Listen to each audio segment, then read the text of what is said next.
இன்றைக்கி வந்து நம்ம கம்பை வச்சு கூழ் பண்ணுறது எப்படி அப்படின்றத இன்றைக்கி பார்ப்போம். ஏற்கனவே நான் வந்து ராகியை வச்சு கூழ் கிண்டி காட்டியிருக்கேன். இன்றைக்கி வந்து கம்பை வச்சு எப்படி கூழ் பண்ணுறது அப்படின்றத பார்ப்போம்.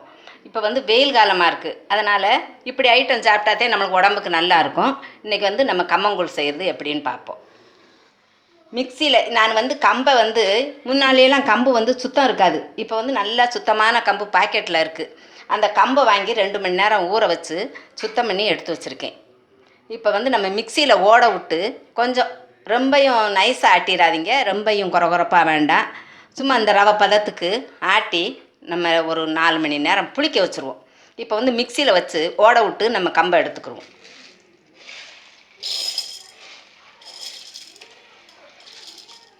மிக்சியில் ஓட விட்டு எடுத்தாச்சு. ரொம்பையும் நைஸாக இல்லாமல் ரொம்பையும் குறகுறப்பாக இல்லாமல் இந்த இதுக்கு எடுத்துக்கோங்க. பாருங்கள், இதே மாதிரி அரைச்சி எடுத்துக்கோங்க. இதில் இப்போ வந்து கொஞ்சம் உப்பு போட்டு கரைச்சி வச்சுருவோம்.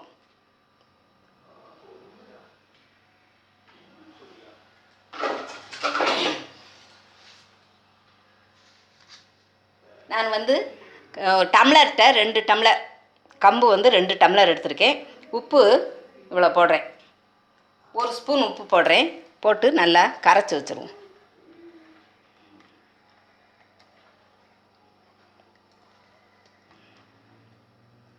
இது ஒரு 4 மணி நேரம் இப்படியே இருக்கட்டும்.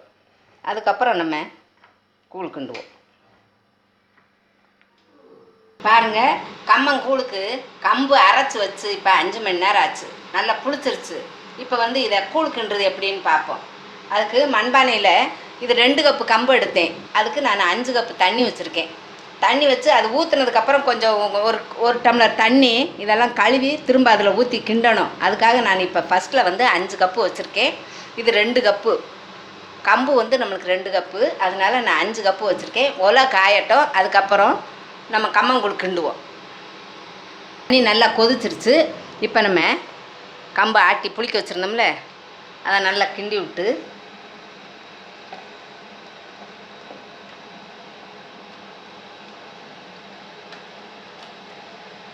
இந்த தண்ணியில் ஊற்றுவோம்.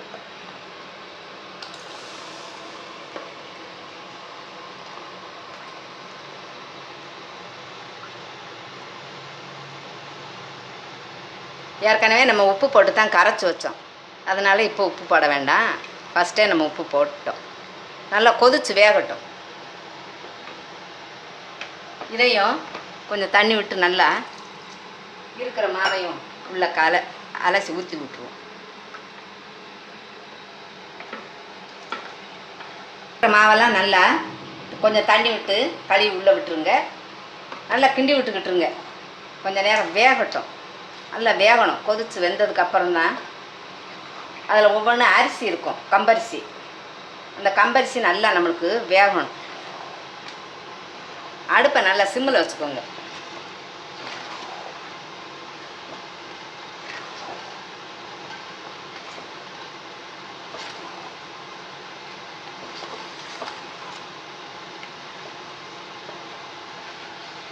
கம்பு கூழோ அல்லது கேப்பக்கூழ் இப்படி கிண்டும் போது நம்ம வந்து மாவு ஊற்றின உடனே நல்லா இப்படி கிண்டிக்கிட்டே இருக்கணும், இல்லாட்டி கட்டி வந்துடும்.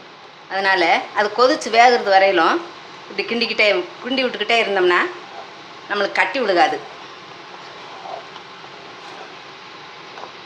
இப்படி கிண்டி விட்டுறணும் நல்லா.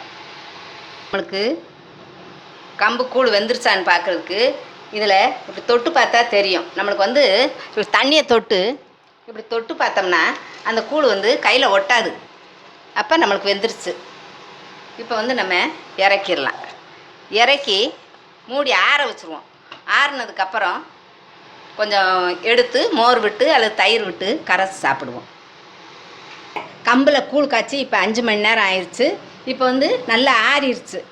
கொஞ்சம் எடுத்து மேலே ஒரு ஆடை மாதிரி இருக்கும், அந்த ஆடை எடுத்துருங்க. மேலே ஆடை இருக்கும், அதை எடுத்துருவோம்.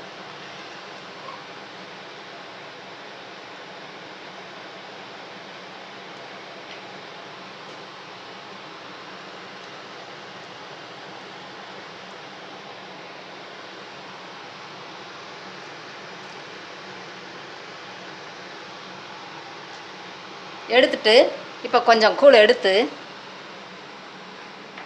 இதில் வச்சு கொஞ்சம் சால்ட்டு, நேற்று ஏற்கனவே நம்ம சால்ட்டு போட்டு தான் கிண்டி வச்சுருக்கோம். இன்னும் கொஞ்சம் சால்ட் போட்டு மோர் விட்டு நல்லா கரைச்சி சாப்பிடுவோம்.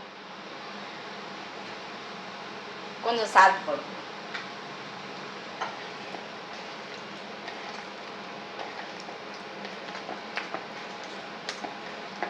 காய்ச்சனோடனே சூடாகவும் சாப்பிட்லாம். வெயில் காலமாக இருக்கிறதுனால சூடாக வேண்டாம், நம்ம ஆறுனதுக்கப்புறம் சாப்பிடுவோம் அப்படின்ட்டு ஆறுனதுக்கப்புறம் காட்டு. மோர் விட்டு நல்லா கரைச்சிக்குவோம். தயிர் மோர் எது இருந்தாலும் விட்டுக்கோங்க.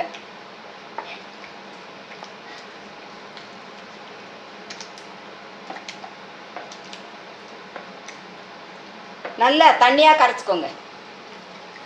ரொம்ப திக்காக இருந்தாலும் நம்மளுக்கு சாப்பிட முடியாது. நல்லா தண்ணியாக கரைச்சோம்னா கடகடன்னு விடலாம்.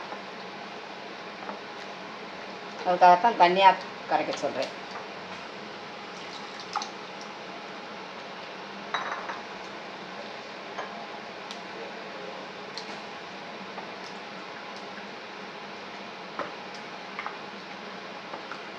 இன்னும் கூட தண்ணி விட்டுக்கோங்க, மோர் விட்டுக்கோங்க. நல்லா ரொம்ப புளிப்பாக இருந்தால் தண்ணி கூட விட்டுக்கலாம். தண்ணி விட்டு கரைச்சிக்கோங்க.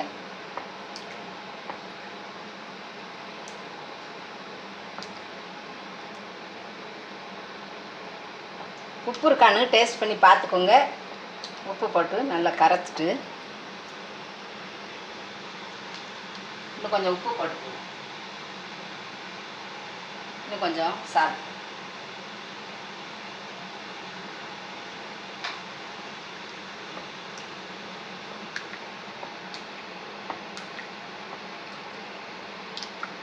இப்போ நம்மளுக்கு கம்பு கூழ் ரெடி ஆயிடுச்சு.